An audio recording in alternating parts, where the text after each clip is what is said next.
রাষ্ট্র গঠনতন্ত্র অনুযায়ী শপথ বাক্য পাঠের মধ্য দিয়ে ৩৫ বছর পর রাজশাহী বিশ্ববিদ্যালয়ে শুরু হলো ছাত্র প্রতিনিধিত্ব। রোববার বিকেল 4:30টায় রাজশাহী বিশ্ববিদ্যালয়ের কাজী নজরুল ইসলাম মিলনায়তনে এই শপথ অনুষ্ঠানের আয়োজন করা হয়।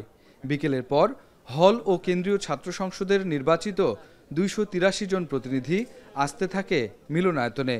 পরে সকলের উপস্থিতিতে রাকসুর নবনির্বাচিত প্রতিনিধিদের শপথ পাঠ করান উপাচার্য ও রাকসুর সভাপতি অধ্যাপক ডক্টর সালেহ হাসান নকিব। শপথ শেষে ভিপি মোস্তাকুর রহমান জাহিদ বলেন, বিজয়ীদের তুলনায় পরাজিতদের সংখ্যা বেশি, তাই সকলকে সাথে নিয়েই ছাত্র প্রতিনিধিত্ব করতে হবে। আর শিক্ষার্থীদের স্বার্থে পূর্বে যেমন সরব ছিলেন তেমনি থাকতে চান জিএস সালাউদ্দিন আম্মার। আমরা চাই রাকসু ভবন সবার জন্য খোলা। বিজিত ভাই বোনদের অবশ্যই কোয়ালিটি আছে, কিন্তু নির্বাচনে যেহেতু জয় পরাজয় থাকে সেই নিয়ম অনুযায়ী তারা হয়তো বিজিত হয়েছেন। তারা সবসময় তাদের কোয়ালিটিগুলো আমাদের সাথে শেয়ার করবে এবং রাকসু ভবন তাদের জন্য সবসময় খোলা। শিক্ষার্থীদের ভালোবাসায় যে ভোটটা পেয়েছি সেই ভোটটা আমাকে নির্বাচিত করেছে। আমি তাদের প্রতি চিরকৃতজ্ঞ এবং কৃতজ্ঞতা বোধের জায়গা থেকে একটা বছর শুধুমাত্র শিক্ষার্থীদের জন্য কাজ করতে চাই। এবং যারা বিজিত হয়েছে আমাদের যেই ভাইয়েরা, যে ভাই বোনেরা আছে, তারাও কিন্তু তাদের দৃষ্টিভঙ্গিতেও কিন্তু শিক্ষার্থীদের কল্যাণে অনেকগুলো অঙ্গীকার ছিল, সেগুলো নিয়ে আমরা কাজ করার চেষ্টা করব। প্রধান নির্বাচন কমিশনার বলেন, রাকসু নির্বাচনে যেমন সুষ্ঠুভাবে অংশ নিয়েছে তেমনি দায়িত্বশীল আচরণ করবেন এমনটা প্রত্যাশা তাদের।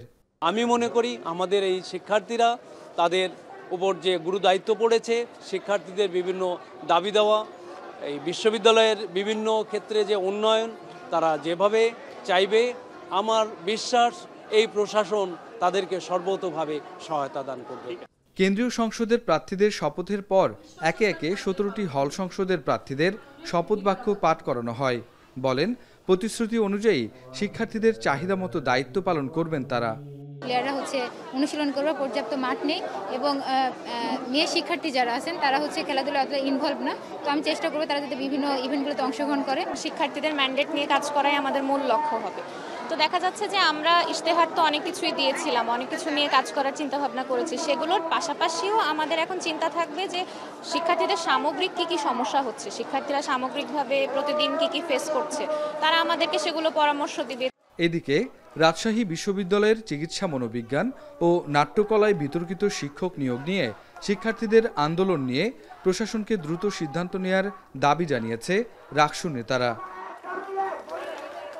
রাকিবুল হাসান, এখন, রাজশাহী।